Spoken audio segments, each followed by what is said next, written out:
Good morning, everyone. So today, a new episode of a ClearSpot podcast. So me, I'm Antonio, general manager from ClearSpot.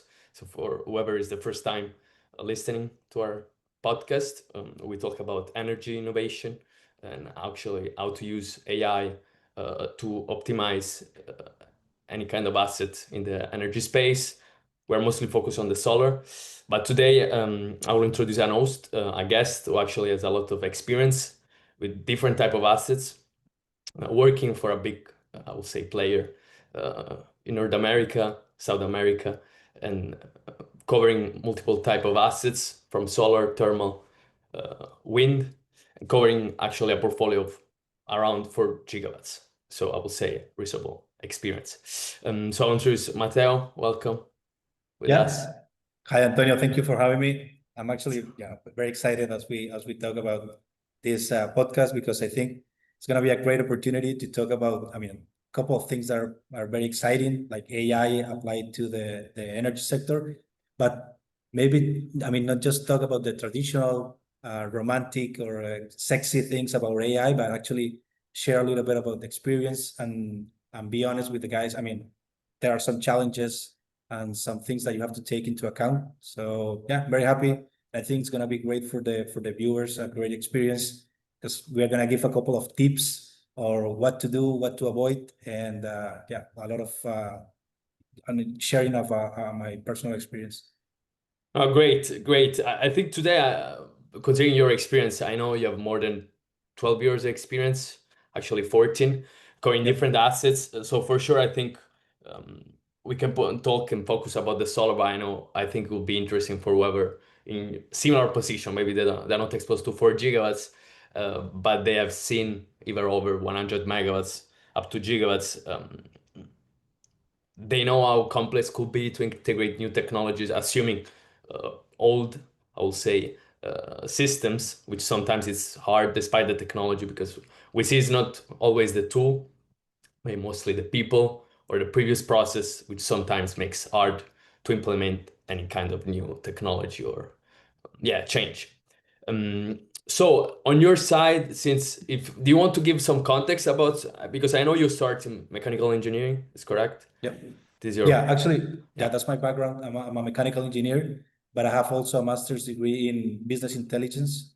And I've been as you mentioned, I've been in the industry for about 14 years, and like different areas of power generation. So I started my career with construction. So I did a lot of construction, a little bit of design, commissioning, and then I started working also with performance testing on site, asset management audits as well. And then I started working a lot with data. So, with this artificial intelligence and machine learning tools. So first, like developing solutions mainly for thermal, but then I started working again with hydros and more recently with solar and wind and batteries as well with BESS. And and I've been doing that for a while now. So I've been exposed to different countries, cultures, different markets, and different approaches. So I've seen the things that work and the thing that's just fail or cause the project to fail. So that's what I'm gonna try to share here. And currently, I'm working for a company I'm based in Panama City, and I oversee like a regional fleet, as you mentioned, of 4 gigawatts. That's like 15 power generation units, and we have a little bit of everything. We have coal-fired power plants, combined cycles, like in the thermal side, hydros as well, and solar, wind, and batteries. So again, I think it's a good sample and different again, just not just the technologies, but also the fact that we have different sites in different countries that change the whole project development. So again, and I'm gonna talk a little bit deeper about that later on, but yeah, there are things you can standardize, but there are things that you have to be flexible enough when you have so diverse fleet.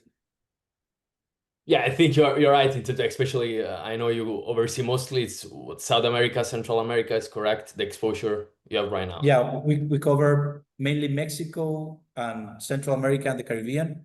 And I also see a couple of things with South America and the US. That's the main, like in the Americas, we operate in the Americas. It's interesting. I mean, with whatever is going on right now, and I understand your point. I mean, especially if you have seen it from the construction design to actually the performance optimization at the second stage. I would say the regulation. I think has changed a lot in terms of sometimes delay on the construction, which it's painful and costly for the EPC. But okay, so let's focusing starting from the AI. So since everyone, I think, is following us, we mostly focus on AI integration and adoption in the energy sector. So since I think 4 gigawatts, I will say it's a reasonable portfolio. I wouldn't say it could be easy to integrate or change or start adopting new technology.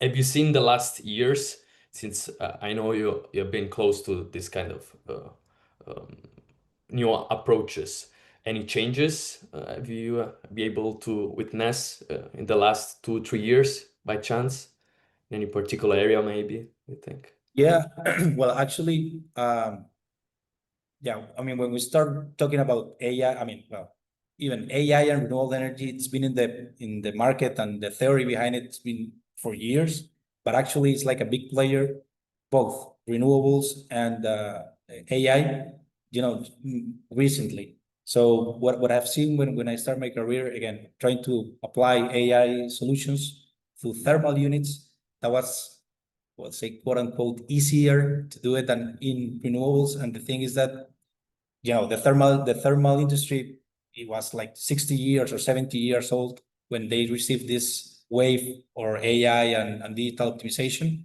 So all the processes were in place. So when I was trying to implement a project again in a thermal unit, it was just a matter of working with people. That was like the big challenge, making people to use the new technology. But all the processes were in place, the data was where it should be, and it was a very mature industry.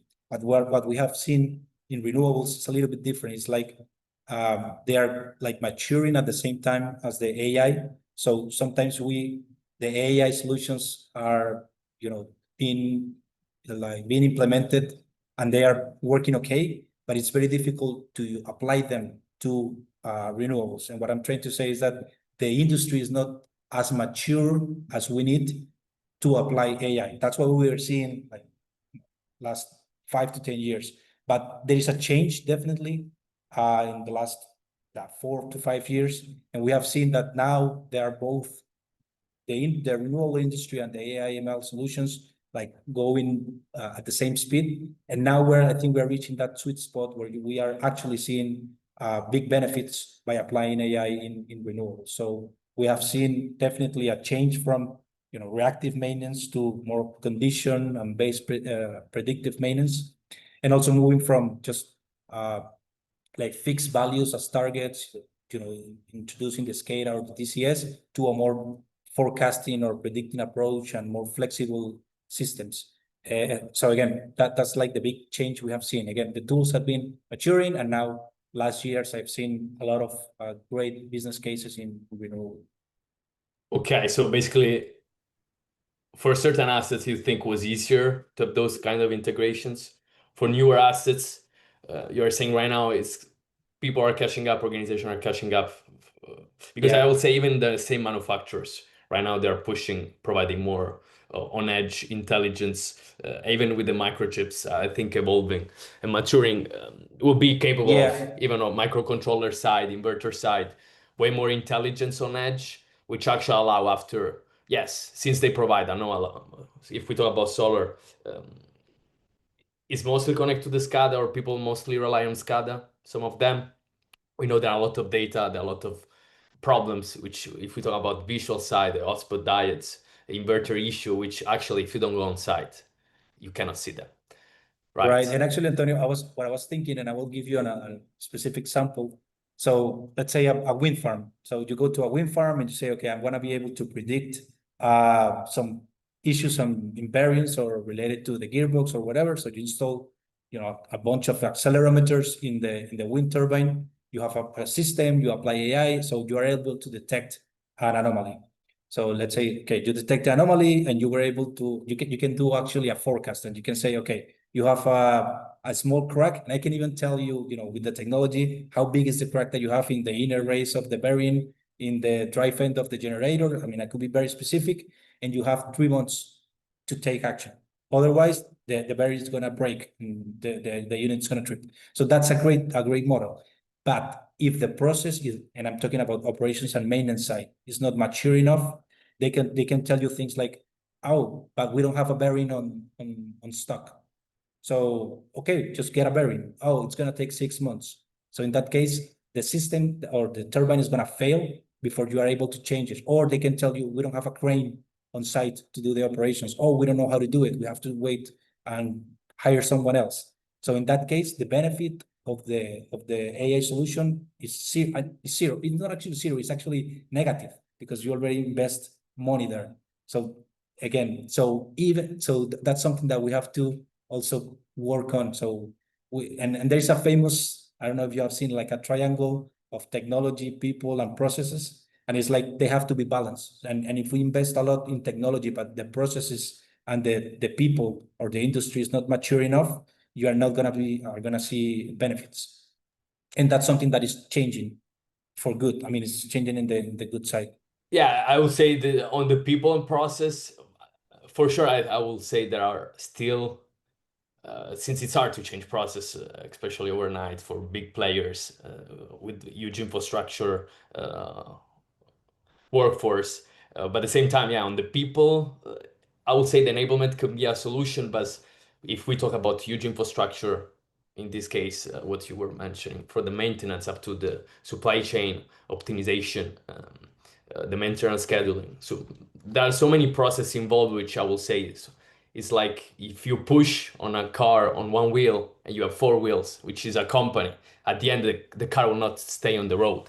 So what I'm Yep. trying to say is, I would say the AI is if we put like you speed up a certain department at the same time, if the old car is not going the right direction, the same speed, I would say, which is the case you are mentioning, to have a roadblock, which in this case you have the intelligence, but unfortunately are blocked by the process and the people, which unfortunately are still structured in a, yeah, I would say in a previous old, which is normal. I would say it's normal. I understand. I mean, being the industry, you see so many things right now. If whoever is following AI, every 2 weeks you have a new model and things are changing. So for whoever was in any other industry, I understand it's hard to catch up.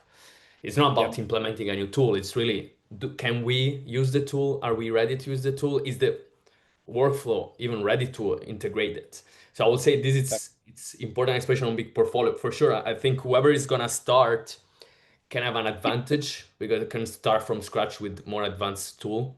And if there's, I would say, smart enough even to structure that. So we're trying to implement AI agents on that. But whatever I will say, it's the physical side until robotics will not get in, which can be in construction or maintenance or even supply chain. I would say we'll still have the people is what we see that are slowing down the adoption. Just because it's Yep. normal, they don't like the change or it's in the human nature of things. So okay, so if we focus on the performance, so what do you think, since I know you have a lot of certification, you start before having all these tools and even AI. So from a background which includes vibration analysis, reliability engineering, um, are you applying those traditional diagnostic techniques alongside those AI tools to optimize the asset performance? Yeah, actually, yeah, and we see those two not as competing tools, but they're actually complementary. So, and again, when we talk about the traditional predictive maintenance, we can think of vibration and thermography, ultrasound, and oil analysis. And actually, yeah, we have been working a lot to do a couple of things. Like, but the main idea is to integrate that data into sensors or other sources of data that we have. And that there are different ways of doing it. So one of the, one of the things that everybody is doing or is like a hot topic now is IoT.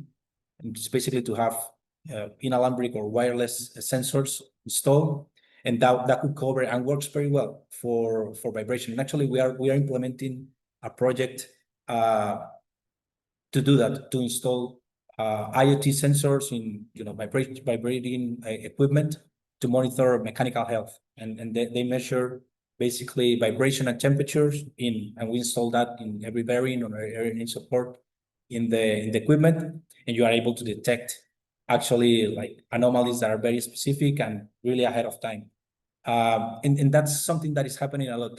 And I think those are the projects that are called like quick wins because it's technology that is very mature. So let's say vibration has been, almost 100 years that it's been in the industry. So there is a lot of material about that. We really know which how to see a bearing failure, how to detect it manually. Now, if we put all that knowledge into, and we empower that with AI, like sky's the limit. The value is incredible. So actually, that's one of the things that you could do. And it's happening in the industry, like taking these traditional methodologies and applying or techniques and applying to AI. And I've seen great things happening with that. And again, vibration is one of it. Thermography also, and it's very, also all of those tools are very broad. So it not like it's something that is specific for thermal units. Now it can be applied to different things. And I've seen with oil analysis as well, and you are changing from, let's say, if you take an oil sample, you do it once a year or every 6 months. Here you have online data. So you can actually detect things when they are just starting and you can take actions. And again, the values there are huge. But before we get to that point, a couple of things they're doing is that all of that data, it's held in reports or in PDF files. So a couple of things we have been doing or is trying to extract the data from the reports or the PDF files. But there is like unstructured data, like transform that into structured data so we can mix it, let's say like that, with the process data that we already have and build like an AI layer on top of that. That's something we have been working a lot in that matter. But again, I see a lot of great things happening there in the next couple of years.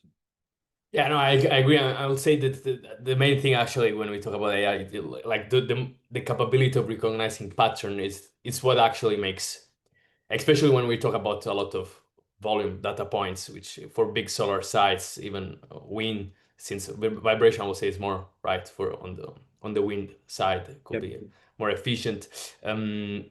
It's really helpful to analyze and find those patterning this high volume, which manually will be impossible. That for sure. And the second, what I see, especially if we talk about vibration, different type of assets, but the correlation with temperature data, vibration data, plus historical pattern, weather information.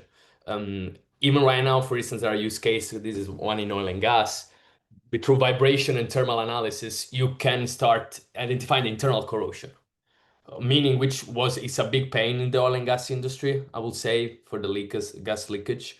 So the thing is, I'm aware that there is still a lot going on, and as you say, the main thing, what we see, you need to invest in IoT tools in a certain way.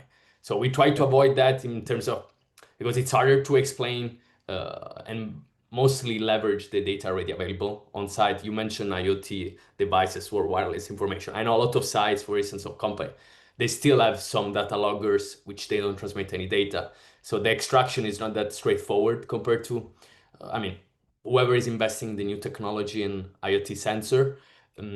So assuming those different asset class, where will you see you are seeing the highest return investment in this kind of, based on those categories? Where do you see there is the highest return investment?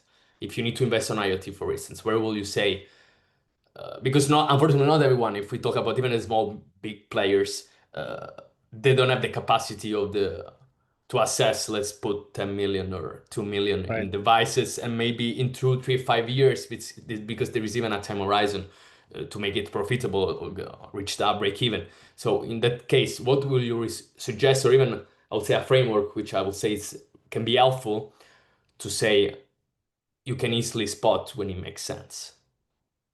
Well, yeah, there are a lot of, the answer is it depends on the specifics of the business. But as a general rule of thumb, I think what I've seen, and again, thinking of those traditional methods, I think vibration and temperature, that's really developed and mature.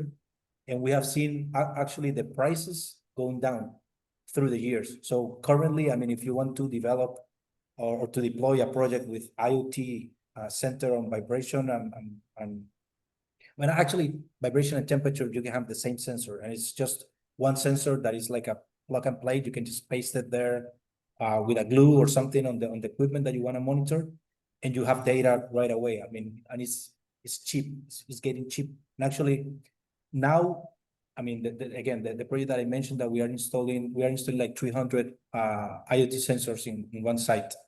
And the idea is that we have a lot of, and I'm talking about thermal here specific. So we have let's say a combined cycle. Of course, you have already vibration, traditional sensors in the big machines, but you have a lot of small motors that are not even monitored. And actually, and let's say if you have a turbine, you can have a small pump for lubrication or a small pump to create vacuum in a specific area. And if that equipment fails, the whole turbine is shut down.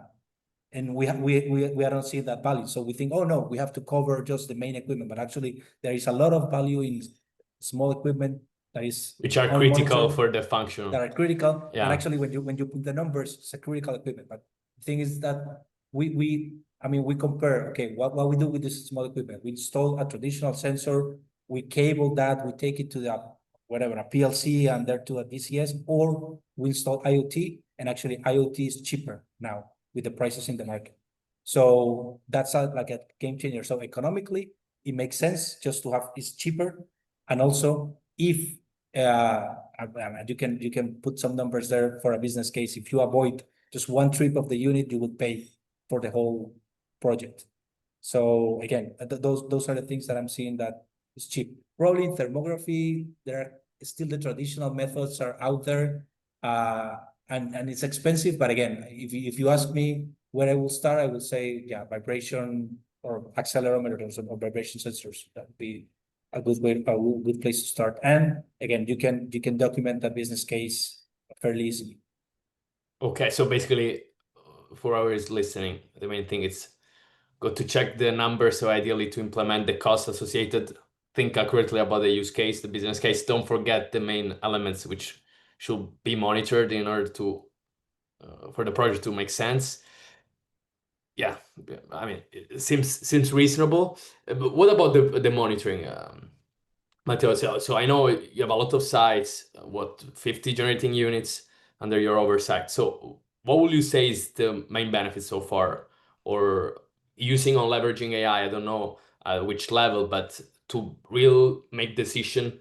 I know sometimes certain organizations have a central control room to where they have all the big screens and see all the assets in live stream. So have you leveraged AI in this to weather even those kind of certain variables which can be, weather conditions or others which actually could affect the asset itself, even the performance?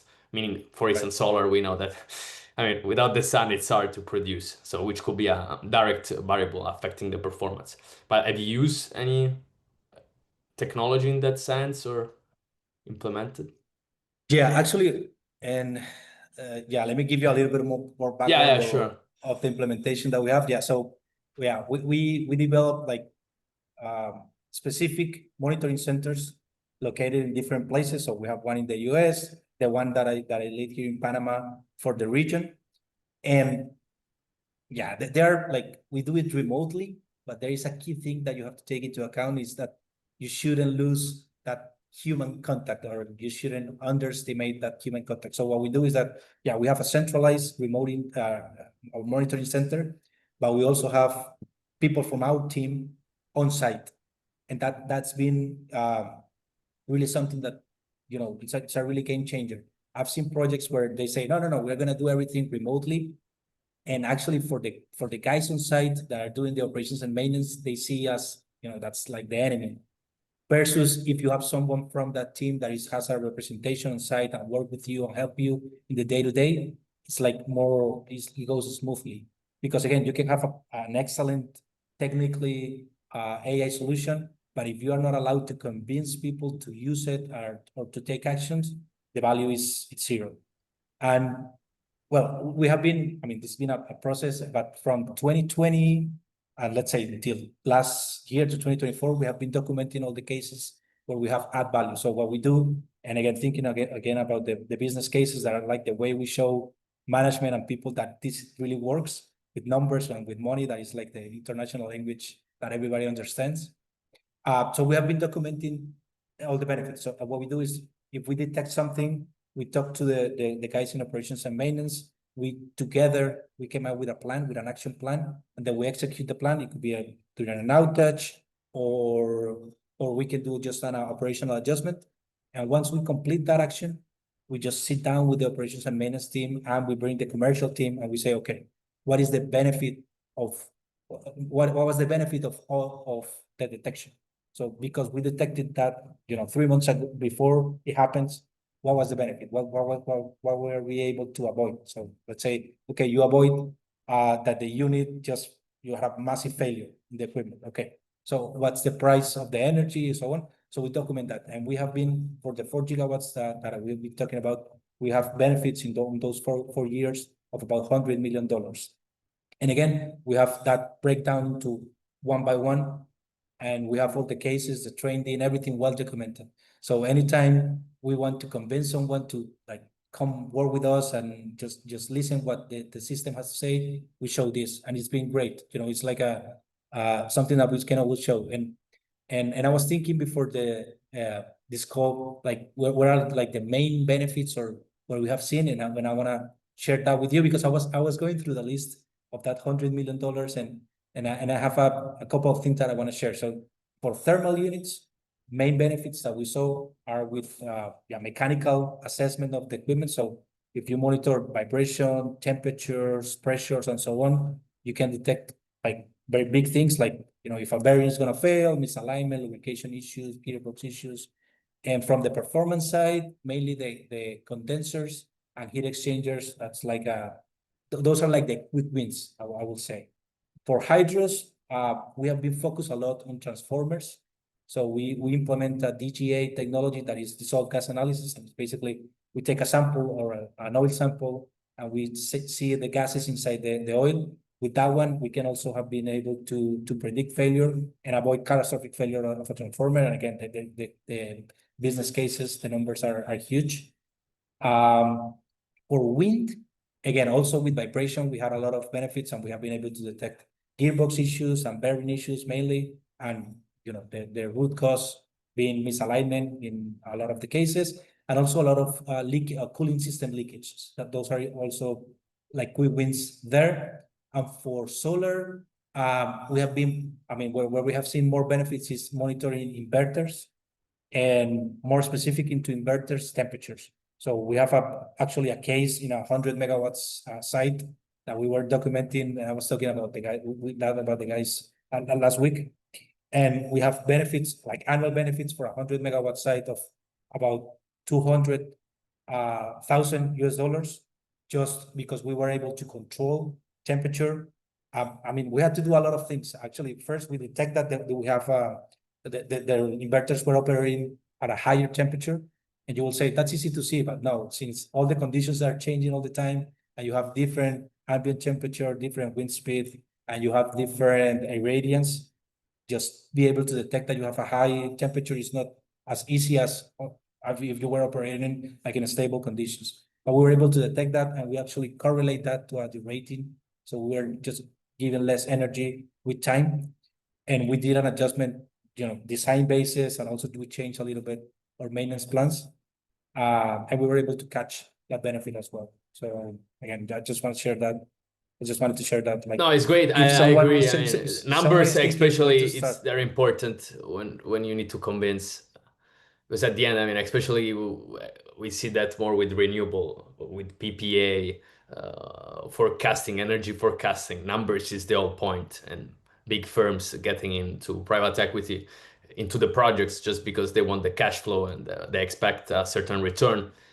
We see how understand those variables actually are affecting the performance are important, not just for the maintenance, but even since we focus on performance, to make sure that we can deliver. If we don't, as you say, we can monitor, track, and if we need to ask, we see that a lot. If we need to ask for more money or over budget, because at least you can track money and say, especially the financial department, sometimes they don't have a background in mechanical or engineering or AI. So I think the monitoring and tracking can really help. And especially since at the end you see the predictive can help to save and 100 millions, I would say it's a tangible and I was number where actually could raise some awareness. Yeah, I think makes sense. So what will you recommend to someone who is listening? Since maybe it's hard, I will say, since in the company we know there are a lot of players who need to be even involved, we call champions, by even to have start adopting certain technologies. So you are lucky because I know the company invests a lot in this direction. But for someone who's listening and maybe they see the value, they know they're documented, they have even the expertise eventually, and detect some tools to say can help. How will you say that could be helpful for them to convince more people? From what you said so far, it's start monitoring, prepare a use case, monitor the financial, make sure the financial makes sense for investing or for having a return. And what else do you think it's really effective to start having those implementation more frequently? Yeah, actually, there's a thing. I mean, well, yeah, that's a concept from leadership, but I think we can apply it here. And I don't know, maybe you or someone listening, they have seen there is a TED talk from Simon Sinek. He talks about the golden circle, and it's actually about leadership, but I think it applies here as well. And I use it a lot when we're talking about and we're having some discussions. And it's basically in the middle, you have the why, then you have how, and then you have what. And again, a lot of times what I've seen in the implementation of projects is that it goes the other way. So people start with the what. So let's say, okay, I don't know, the corp or whatever, they say, okay, you have to implement AI solutions or use AI agents. So they go there and they just bring a solution that nobody asked for, and they just develop that. And then down in the road, somebody says, okay, how we are going to use it, and they just give training to everybody on how to use the tool. And then when they finally develop the tool to the final users, the user asks the question that you should be asking at the beginning, and it's why. So what is the purpose of this? And what happened is that since it starts like the other way around, people say, no, I don't need this. I don't want this. And you already invest a lot of money and you will start losing, credibility. What actually should happen is that you have to start the other way around. So Yeah, you why should do say you rather than need a this? bottom-up implementation, starting from one use case, and after you wake up one day when you invest a lot, and maybe the management or whoever is can be higher is blocking because there were no strategic plan and alignment. Starting Yeah, maybe to align those before even approach one use and, case or one new and, technology. and actually, I mean, again, that would be judged. I mean, if you want to start somewhere, you have to listen to the needs of the business. And it could be, well, there are two stories, or listen to the top management or listen to the guys that are actually closer to the asset. That's another useful information. That's all very useful information. But actually, you have to make sure that what you are going to do is actually solving somebody's problem, that you have actually are touching a pain point, that you are fixing or solving an issue that has been there for a while. Then once you have identified that, you have to make sure that everybody is aligned and it's like emotional attached to that solution. So it's something that everybody can relate to. And that's another thing, that you have to involve all the main stakeholders in the process from the beginning, because otherwise they're going to feel that you are trying to impose a solution and they're not going to use it. I mean, and again, even if it's a very good solution and you have a great solution and great numbers, if they don't trust that, they are not going to use it. And the value, it will be multiplied by zero. You have zero value in the thing that you develop. So once you make sure that everybody's aligned with the why, then you can move to the how we're going to do it. And in the how, it's a big thing, and we already talked about it, but it's the process. So you have to understand, okay, how is the process currently, and how the process is going to be changed. So you have to tell people, okay, once I give you an alarm with this AI tool, what you should do, because sometimes people don't know, and they just, okay, I receive an alarm and I just ignore that. That's not true. Okay, what do I need to do? How do I validate that if a true alarm? And again, it's just thinking of how the process is going to change. And then once you have fixed why you are doing this and how you're going to do it, okay, then you can start thinking about the what, and the what is just implementing a solution. So you can think, okay, I'm going to use this algorithm, I'm going to use this tool, I'm going to use AI agents, whatever. But you have to follow, or that would be my recommendation, to to follow that path. And by doing that, you're going to be sure that, again, you're going to be adding value to the company, not destroying value if you do it the other way. No, I agree. Yeah, I think it's that is with the complexity internally. I understand sometimes there are tools which can simplify the life of someone who's in the operative in the process, so which can experience directly the pain. The problem is, yeah, to explain to decision makers, where sometimes they are a bit far from these pains, which normally what I would suggest it's yeah maybe use more since VP director are more interested in numbers rather than specific problems. But at the end, as you said, and what we see, it's the alignment, the strategy should be in place. What we know even from the S&P calls of the last quarter, AI is more and more, maybe it could be just the hype, but there is more traction, there is more attention on the topic after, as you mentioned. The most important thing is, I would say, rather than start from just one use case, even trying to put in a context of connected to the why, what they are trying to achieve as company in this case. On the asset management, I think they are the biggest saving from a cost perspective and from the energy performance. So for company like the company you're working with, it's tangible. But what about the life cycle, Mateo? Because I know you have different certifications, so you cover the full life cycle. I think even your mechanical expertise gives you a good understanding on why things are falling. Um, is AI, did AI change everything? Anything in terms of yeah, extending the life cycle? Because we know manufacturers especially provide a certification assuring yeah will last for solar 20, 25 years. So, but are you seeing any changes? Maybe it's still a short time to see a tangible difference, but so far have you seen anything in that sense? Yeah, yeah, no, definitely. I mean, we have seen, I mean, we can avoid catastrophic failure. We can bring, secondary damage as well. We can increase availability, and we can reduce also, the maintenance cost, like as an overall, and we can increase energy production. So yeah, definitely. Again, it's not. It took like a lot of effort, but we have seen it for the last, I would say, 3 or 4 years, that we actually seen like a shift. And as you mentioned, especially the renewable market, every time, like, I mean, in order to get a project, you get less profit. So the market is pushing us actually to be more and more efficient. And it's not just to get a benefit; it's just to meet with the budget and the expectations. So yeah, I mean, and in the past, we had a huge gap between what was expected and what is actually happening, and we have been able to close that gap and actually exceed the expectation of the business and on the commercial side. So yeah, I think it's very beneficial. I mean, we have seen a lot of benefits. And just to wrap up, and I was thinking about this, about the last question. And what you mentioned is key also, that you don't have, I mean, and there is a concept there of the MVP, which is the minimum viable product. So that's another tip for anybody that wants to start. You don't have to, I mean, you don't need like a full, complex and perfect solution to start adding value. My recommendation will be, again, just listen to the people. What are their needs, or the needs of the business, and see how you can, with the simple solution, start adding value and solving part of the issue. So let's say, they have data that is all over the place.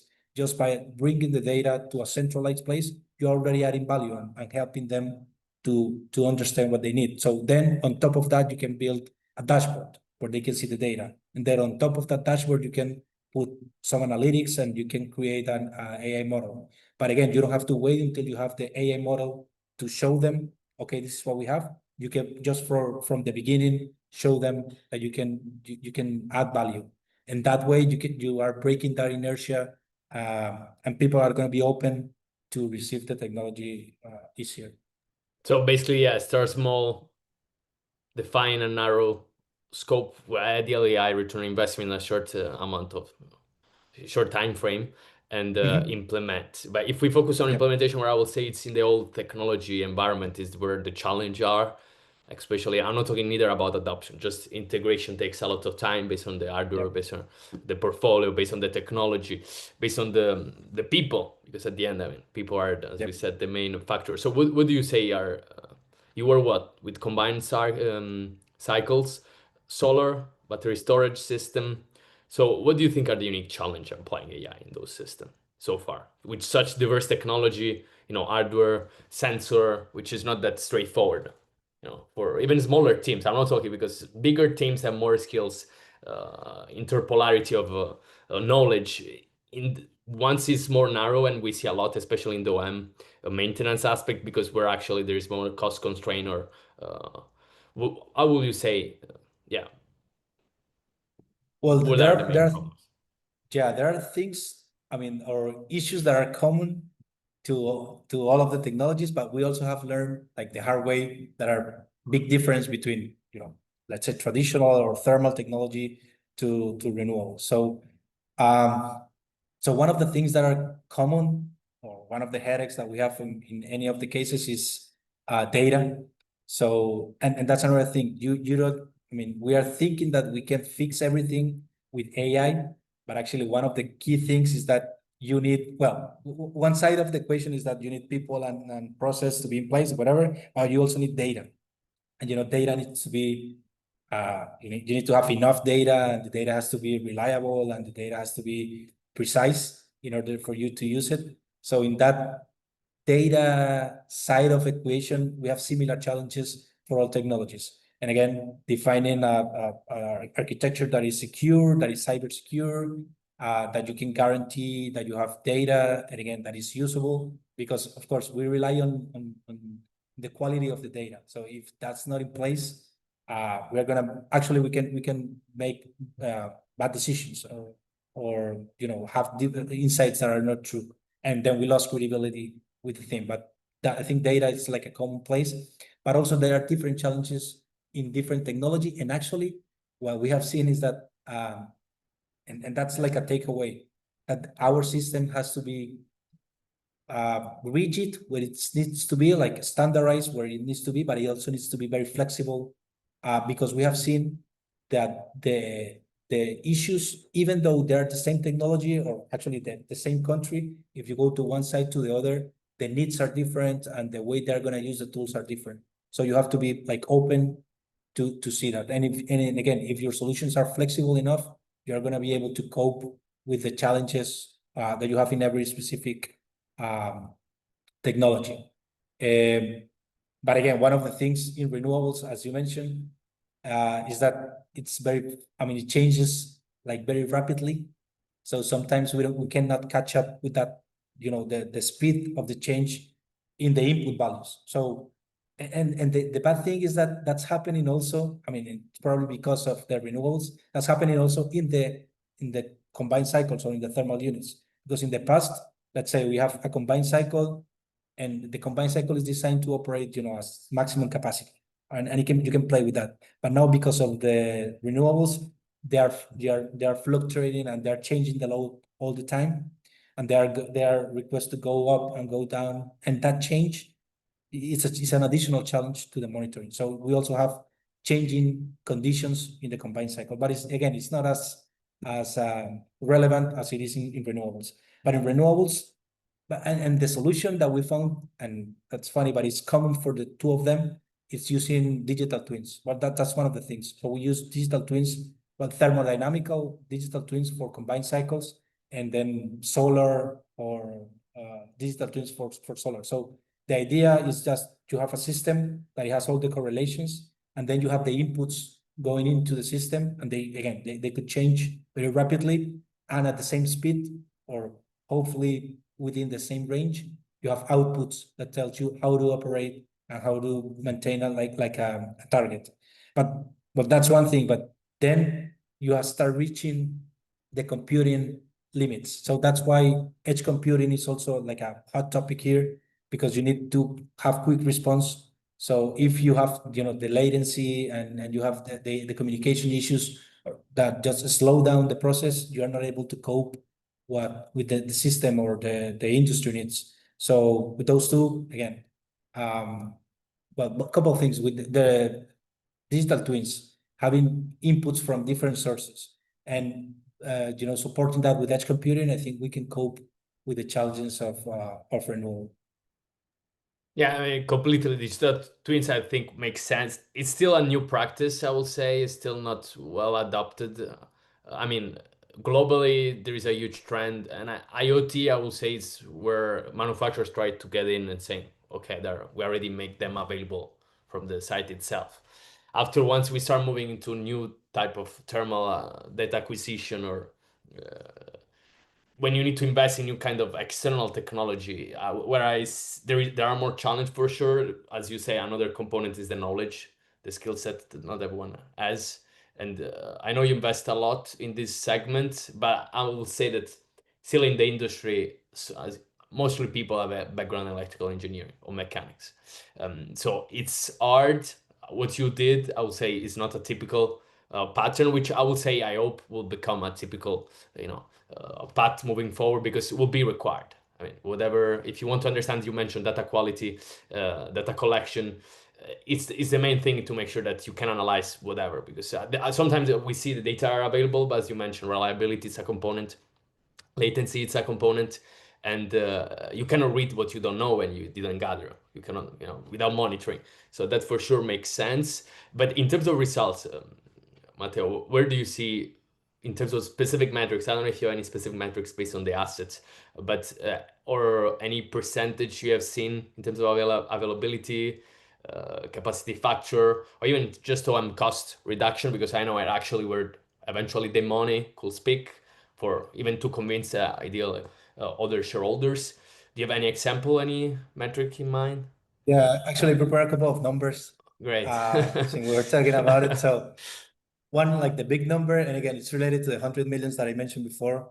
So we have seen from $1 to $5 million per year in benefits per gigawatt installed. And you can, if you don't have a gigawatt, but if you have 100 megawatts, you can just work with the proportion. But the number is like that, from $1 to $5 million per gigawatt of installed capacity per year. That's some of the benefits you can have by applying AI solutions. Again, it depends, and it's a big range, actually, if you're seeing, but it depends a lot on what you're doing. And those are the numbers that we're seeing, especially for thermal units, right? Where we have like big benefits. In hydros, I would say it's like 30% of that. In wind, 20% of that, and in solar, 10% of that. And it's just, well, there are a couple of things that cause those percentages to go lower in renewables. One of the things that the power is like distributed. So if you think of let's say at 300 megawatts in a combined cycle, that's 2 or 3 turbines, or in a hydro is 2 or 3 turbines. But if you think in a wind side, it could be 100 turbines, and if you think in a solar, it could be 100 inverters and 600,000 panels. So the power is distributed. So it's harder to have like a business case that has big numbers. So that's why the numbers are essentially lower in renewables. But again, you can work with those percentages. 30% of the numbers that I gave you, $1 to $5 million per gigawatt per year. 30% in hydros, 20 in wind, 10 in solar. We also have seen 10 to 20% reduction cost in maintenance. And that's also, again, that's a KPI that we monitor, and we have seen that very consistently. So you can reduce that. You can improve performance between 0.5 to 3%. That's something we have typically seen. 3% more in the thermal units, and close to 0.5 to 1% in renewables. You can reduce breakdown by 50% usually, and downtime by 30%. And again, those are the numbers that I've been, and I was collecting them just based on the experience that we have. And again, all of them are, if you translate that into money, it's a huge benefit. Did you correlate this downtime and even from a money perspective, or the $100 million doesn't contain that estimation? No, it's not contained there because Yeah. because the exercise we do is just for specific cases, but there is like an indirect benefits, like maintenance reduction and downtime reduction that is not specifically there, so you can count out as Yeah, which is a cost. indirect, but still it's correlated to the Definitely. implementation.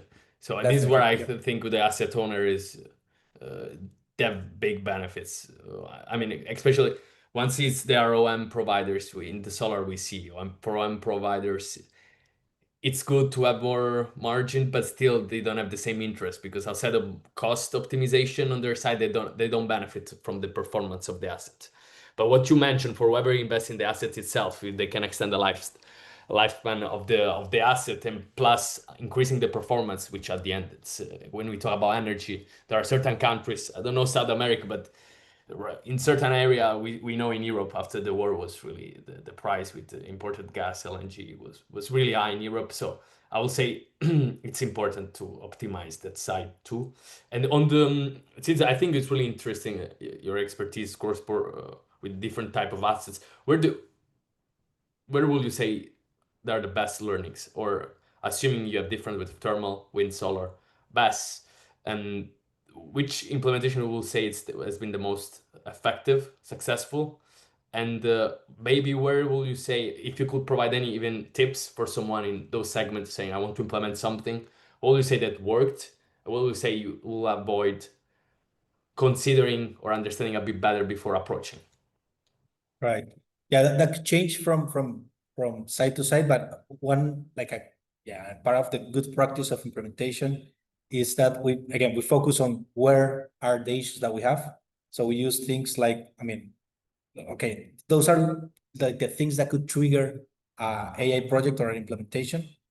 So we can identify like high risk assets or bad actors. And for bad actors, we just take, data from the events that we have, and then we do a Pareto or something similar. And then we detect, okay, those are our bad actors. And based on that, we have focus our effort on those. So one of the things that we detected, and that was a couple of years ago, and that's like the specific example I want to share with you guys, is power transformers. And again, power transformers are common to all of the technologies. So we have power transformers in wind, in solar, in thermal units as well, in hydros. So we saw and we detected that we have these big assets that we had a huge risk because, well, that's like a couple of things. So, power transformers are tailor-made, so you have to build them specifically for a site. So if you have a failure of a transformer, it's not like just something you can go and buy quickly. And well, we saw, and again, that was 2 years ago, but I think it's the same right now. It takes from 1 to 3 years to get a new transformer into your site. And the typical failure mode of a transformer is explosion. They are full of oil. So you have a spark or a hot point. You can have an explosion of the transformer. So you're going to just lose your transformer. So you can have a site it could be a 1 gigawatt site, a huge site, and that's the other thing. Transformers are usually in the substation, so they are close to each other. So if you have failure of one, you can have failure of the whole fleet of transformers. And imagine you are going to have 1 to 3 years without just waiting. The whole site could be perfect, but you have to be waiting to get a new transformer there. So the losses are huge. So, and we saw that the strategy that we had for those transformers was just taking a sample every 6 months. And that's a common practice in the industry. And if you get something that is off from the laboratory, then you go and do samples more often, let's say every month or whatever. But it takes a time just to take the sample and send it to the laboratory. And that was for one of our hydros in here in Panama, actually. We saw that we have a failure mode because we install an online monitoring, a failure mode that was being developed in 1 to 3 months. Meaning that if we follow the traditional, measuring every 6 months, we can have a catastrophic failure without even seeing it. And you can have a catastrophic failure, go and check the last results, and the results are perfect because it develops very quickly. So we did first we did a pilot, as we mentioned, just for Panama. Then we expanded that for the region, and now it's being expanded globally for the whole fleet. And basically, what we're doing is we are installing, it's called a DGA, and it's basically a pump that it takes a sample every hour, and it goes to a chromatograph and it gives you online the data. And what we have done with AI ML development is just take that data, put it into the historian that we already have all the process data from the DCS or the SCADA, and we are just building. We start with unsupervised models, but basically just to tell you if something is changing. But we have add also the diagnostics tool there. So because there is a dual triangles that they just correlate the relationship between those gases and give you a diagnostic. So now what we have is actually supervised models, and if something is changing, it will give you an alert and tell you, okay, you have a thermal failure, and this is the time you have to take an action. So that have been very successful. And again, we have been able to detect a couple of things that we have just fixed, but we have documented cases of catastrophic failure avoided. And again, the numbers are millions Great. of Yeah, dollars. yeah. Indeed, I Yeah, don't think in the 100 million are considering those potential impacts. Imagine if that cost, right. the planting case was would have exploded. I would say, yeah, I would say in oil and gas, I think there are bigger but similar in the same dimension, because once there is pressure, temperature, and those hardware which actually can trigger big reaction. Right. So makes sense. So in terms of, do you have any framework, Mateo? Do you, in terms of implementation, which you think, or methodology for optimizing it? Because what you mentioned, if you start from an unsupervised model up to with enough historical data performance, you start setting even threshold and going more toward I would Yeah. say, yeah, train model even on your side. What would you say could be an approach for whoever even is maybe start implementing something and maybe start monitoring, but what you will could be a good approach for Yeah, we use optimizing what they have in place? there are different methodologies actually, but one we use a lot, and it comes from Six Sigma, from Lean Six Sigma. It's called DMIC.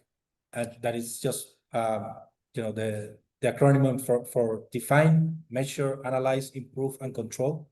So we try to follow, and I've seen that, yeah, that the majority of the projects we do, they follow that methodology, and it's basically that you start from, again, making sure that you have a real problem that you have to solve. So it can come from a KPI or an indicator that is deviated, or a bad actor, as I mentioned, or if you do a root cause analysis and you detect that you're having an issue, then you start from there. And again, based on data, and then you do like an Ishikawa, or you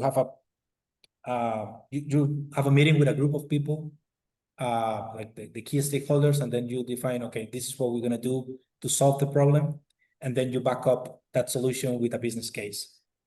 Once you have that and you are sure that you're going to add value and the numbers are okay, you have to start and again early in the process with a management of change. So making sure that you have all the risks, and the good impacts and the bad impacts of the solution accounted for. Then you give more shape to the solution, and then you can start with a POC, as we talked. I mean, we can start with a proof of concept. You start in a specific asset or a specific site or a country, depending on the implementation, and then making sure that you're doing the POC the right way. I mean, that you have a plan from the beginning, what you're going to measure, how you're going to measure, if it's effective or not, and then all those lessons learned, you take it to to continue with the project. And the other things, as we talk also, using this minimum viable product approach, and it's just, you don't need to give the whole car. You can give just the wheel, if that's what they need to start. And then once you have your solution in place, and again, this is going to be a continuous improvement process. When you have this in place, just make sure that you are validating and measuring what your assumptions of the beginning of the project. So that way you can, let's say, okay, for this project, I'm gonna give 6 months to see the results, to see what's happening, to see how the KPIs are changing.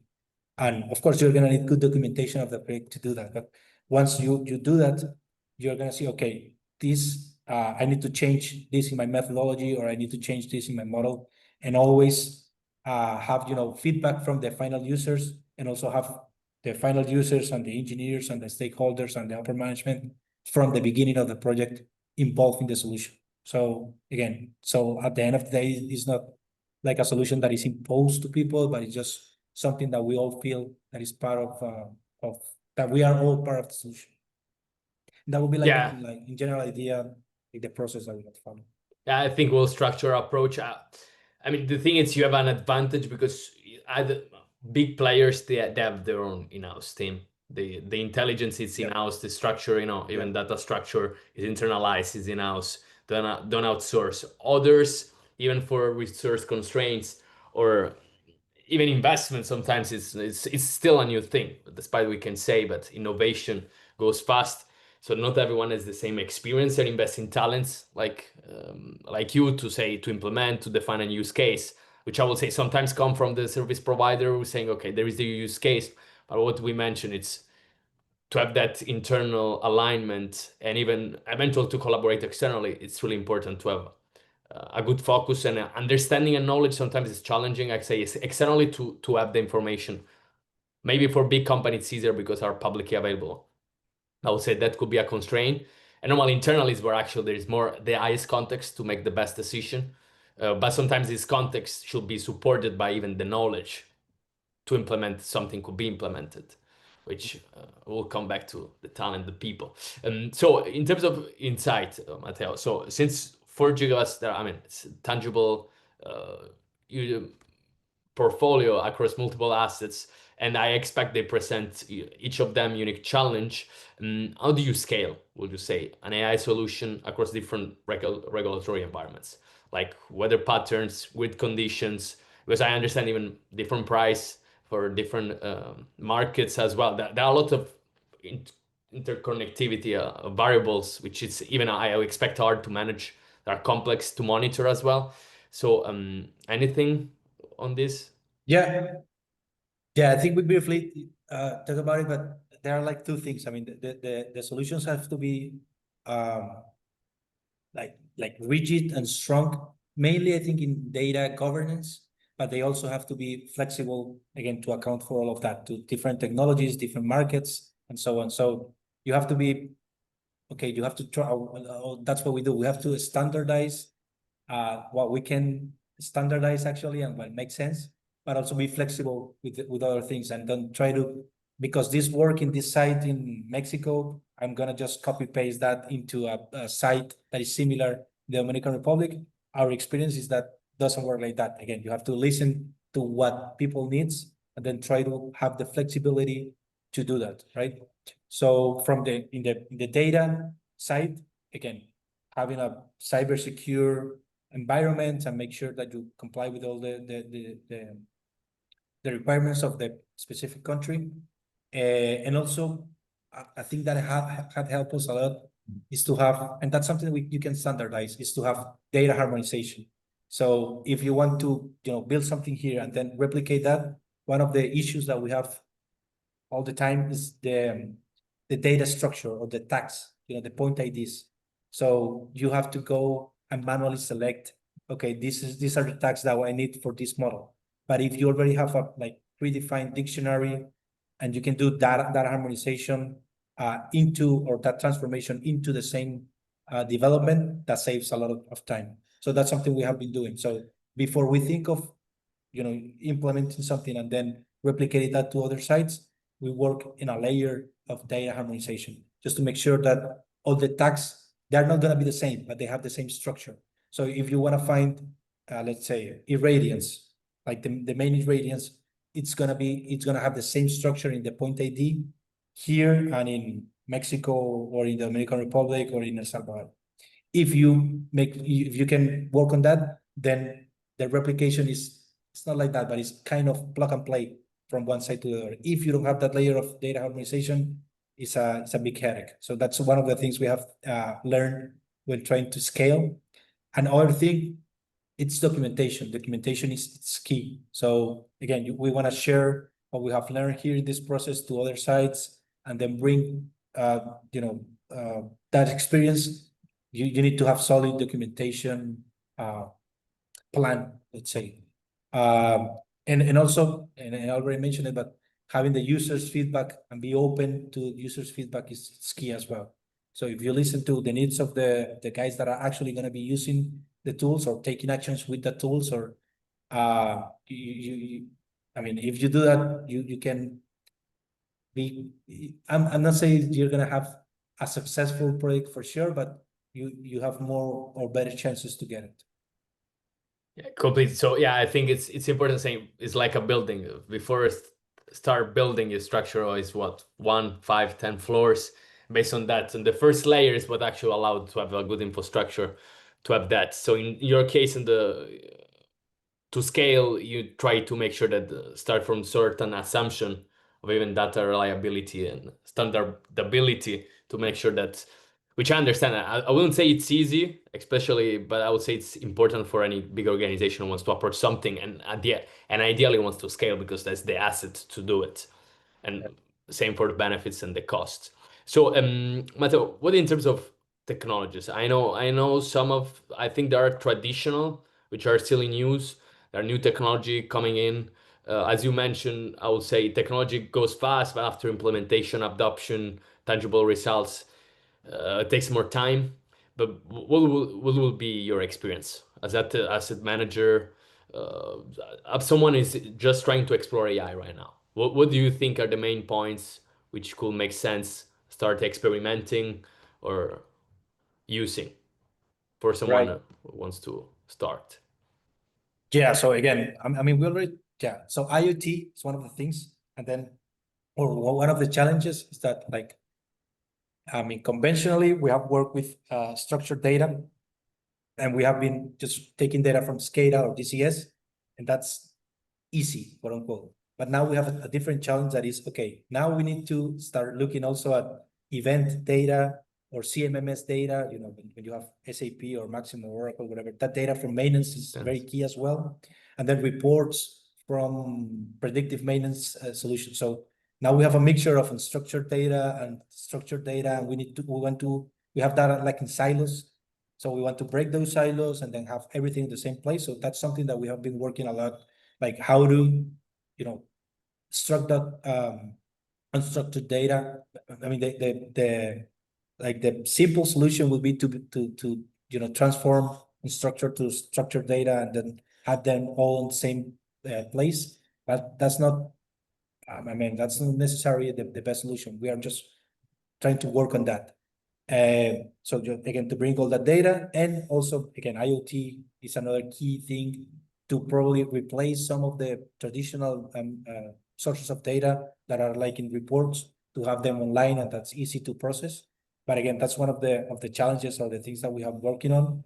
And also, again, historically, we have been working with unsupervised models, because let's say on a combined cycle, we don't have so many repeatability of failures. Of It's events just, in order to predict or yeah. detect a So specific if you pattern. want, right? So if you want tag data with a failure, you're gonna just have few. And if you implement a model, it's very difficult that that same issue is gonna repeat again. So what we have is a lot of normal data or normal behavior data. So that's why the preferred model historically it's been unsupervised data, but that's changing. And now the system the business is asking us to have supervised models. So one of the approach we're following is just to keep those unsupervised models, and just bring data from other systems to tag them automatically, because we don't want to tag them or to tag the failures by ourselves. So data from, again, and also unstructured data as well, like data from events, from manuals, from databases.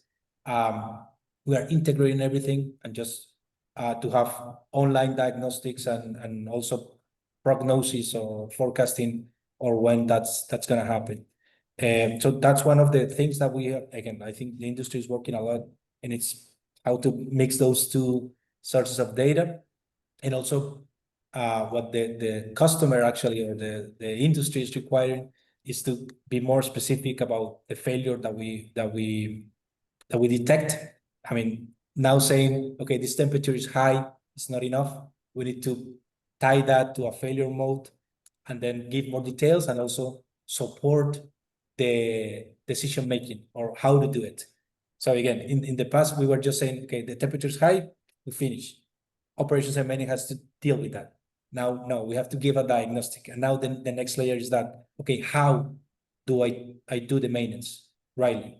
So again, and everything has to be linked in the same place.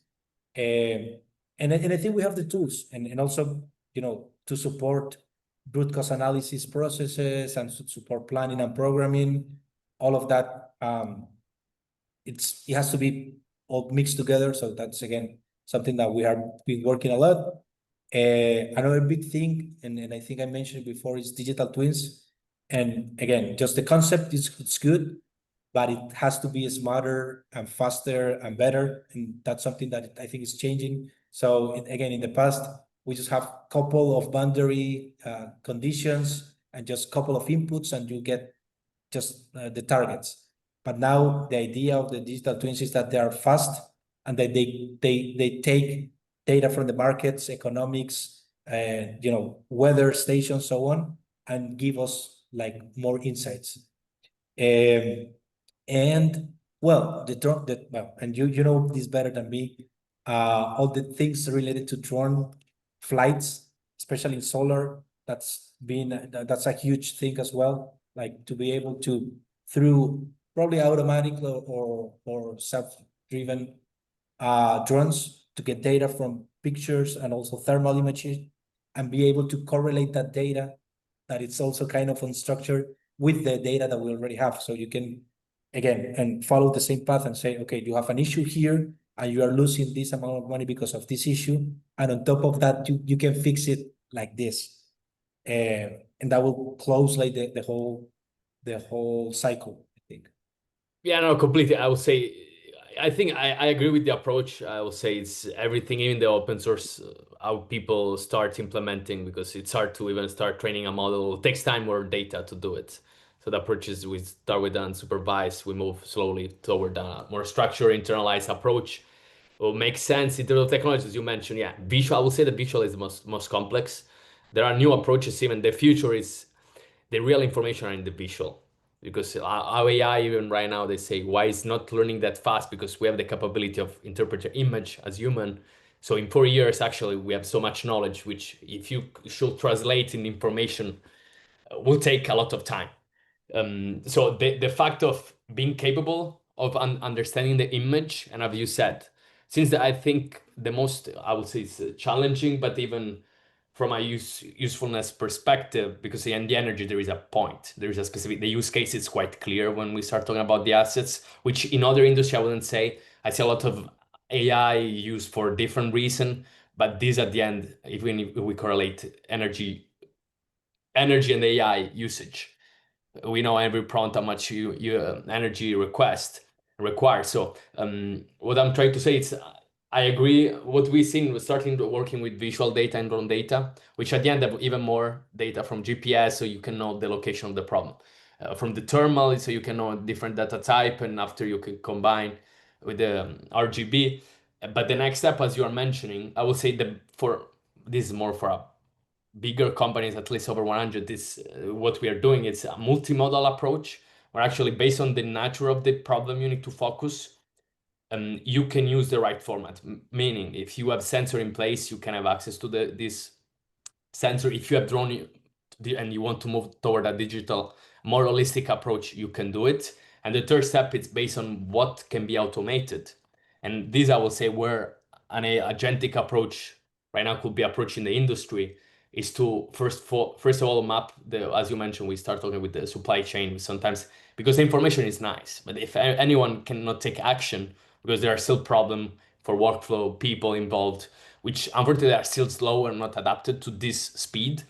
I would say the most important thing is start mapping, automating what is possible. And at the end, once those things could be streamlined and speed up, integrate to create what you manage to do. I know the team is still working, technology are changing. So I understand to standardize, especially for a full portfolio, takes time. But I would say there is potential in that sense to really start thinking about the different system where AI is not telling you this is the problem, but AI is telling you actually that was the problem. We found it. We thought with different departments, which where we are already even tools in place.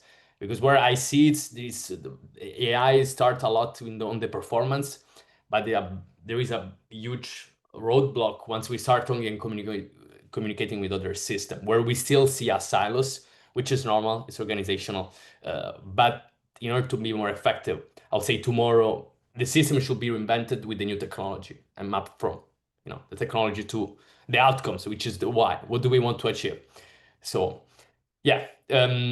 So among the last questions, Matteo, so given, I mean, you're from front seat to the energy transition, which advice will you give to other asset manager, utility operators who are just maybe beginning to exploring AI and their renewable and even other, we mentioned different assets.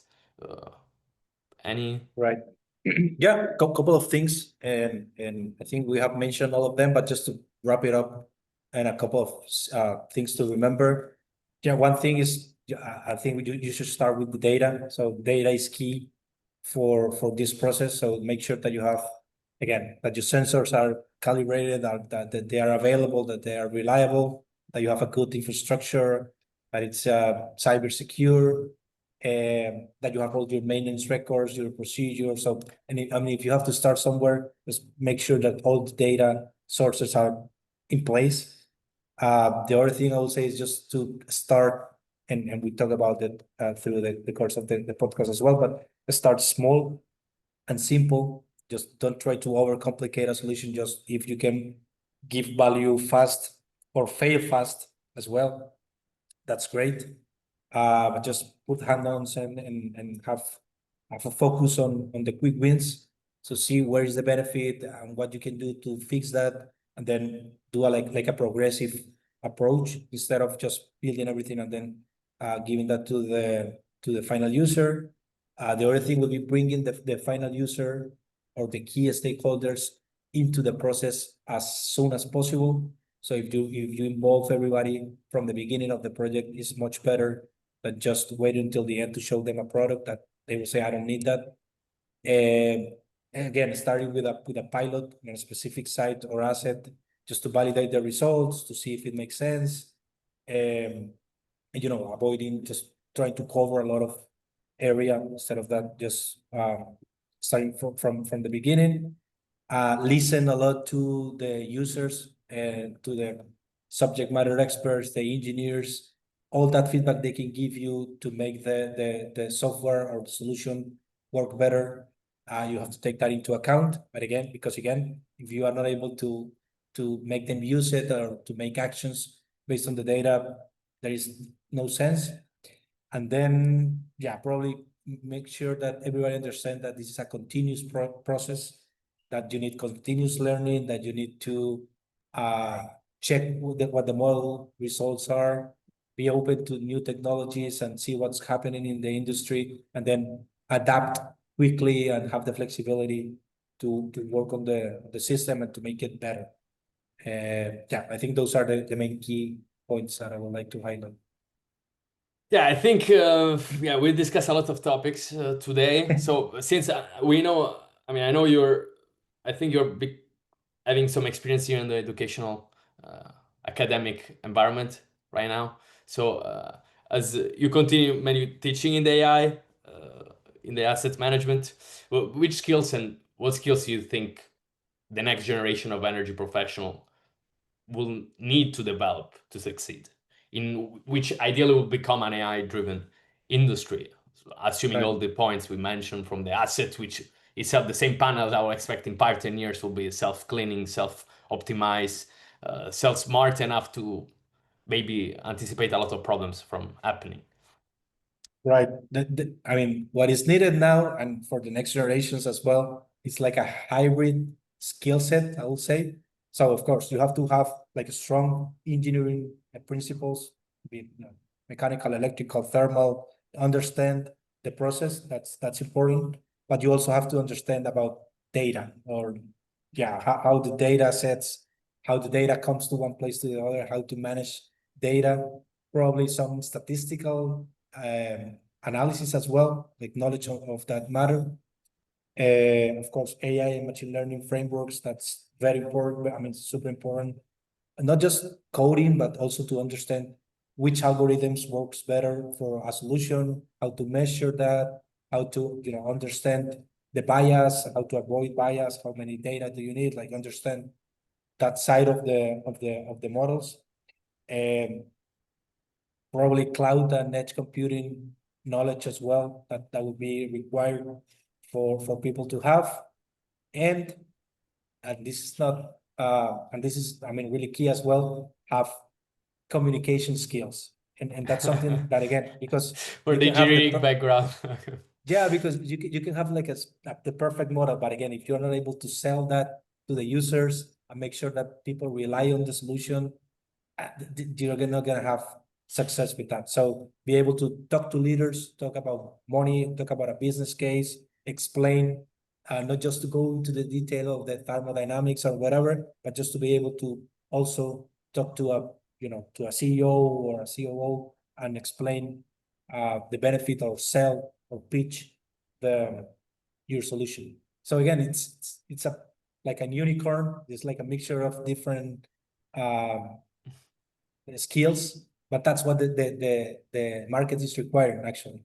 And I will summarize that as someone that is, curious and it's open to learn. So if you have that skill set and you are able to go out and just learn by yourself, that's going to be critical, because again, the knowledge, and we were talking about that the other day, it's like if you want to write a book about AI, once you publish it, it will want to be Yeah, it's too outdated. late. Yeah, It's already, so it's you have a to oral be update. Yeah. Yeah, always it's open true. to new learning.